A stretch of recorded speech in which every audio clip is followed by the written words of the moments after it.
with respect to the East Coast, and they're moving their way up into southeast Georgia and South Carolina. The blue, tropical storm warnings, the yellow, tropical storm watch. So just because this thing is going to move over the peninsula, certainly don't let your guard down here over the southeast.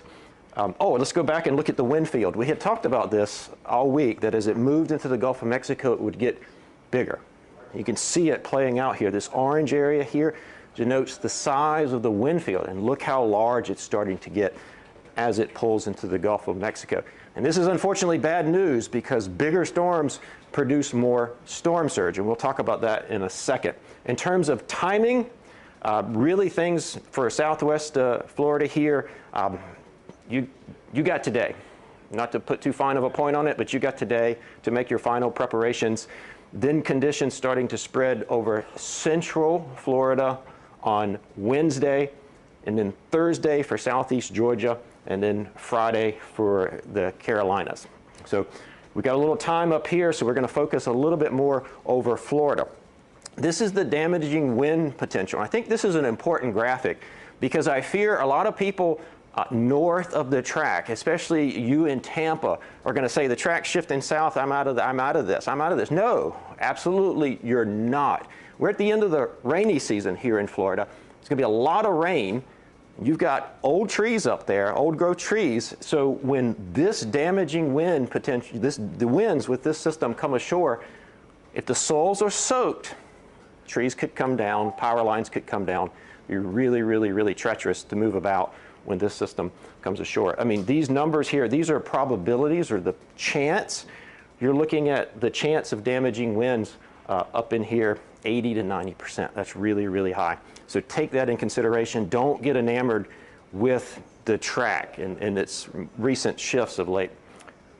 I alluded to this both in the rainfall and a second ago. Look at when this rain comes ahead of it and then the actual hurricane comes ashore.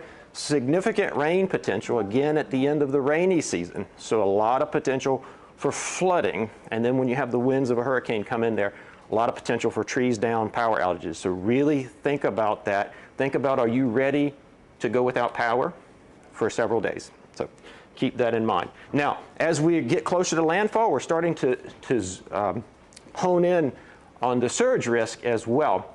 And it's this little red area here, and if you've been watching, these numbers have come up over the last 24 hours, is really a big concern here for us. We're looking at this area from middle of Longboat Key to Bonita Beach. So that includes southwestern Florida, Charlotte Harbor area, Fort Myers. You really need to start thinking about what you're going to do the rest of the day. If evacuations are ordered, you need to heed them. There's just not a lot of time to second guess it. So if you are ordered to evacuate, you need to go ahead and do so quickly. But then also look at the values are starting to come up here. And so I'll explain it really quickly if it's not intuitive. The hurricane is a center of low pressure. There's high pressure up here. So as the hurricane sort of bangs into this, you get this really long easterly flow that'll start to pile up the water in advance of the hurricane. So don't think you're out of the woods either. These are some pretty significant surge values. For example, 4 to 6 feet from the mouth of the St. Mary's River to Altamaha Sound. So we'll pick this out a little bit more in subsequent briefings, because now I really want residents here in and around Charlotte Harbor to pay attention to this evolving surge risk. It's really, really important. Areas pretty much from just north of Tampa all the way down under a surge warning. That means dangerous conditions are possible. But also note the new warning up here in and around Jacksonville area, including the St. Johns River, is now under a surge warning as well. So just because you're inland on the St. Johns River doesn't mean you're out of the surge. The water can actually go down the river. We want to end again with the radar where we started. It's now, when you can see it on radar, it's getting close. So time is really ticking here. If you're in the path of this storm, especially if you've been ordered to evacuate, you really got to do so.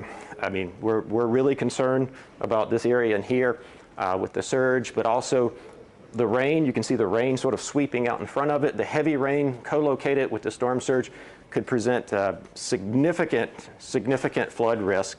So please listen to your emergency management officials. If they order you to leave, please do so. That's it from the Hurricane Center. We'll be updating you as necessary and certainly every day at this time.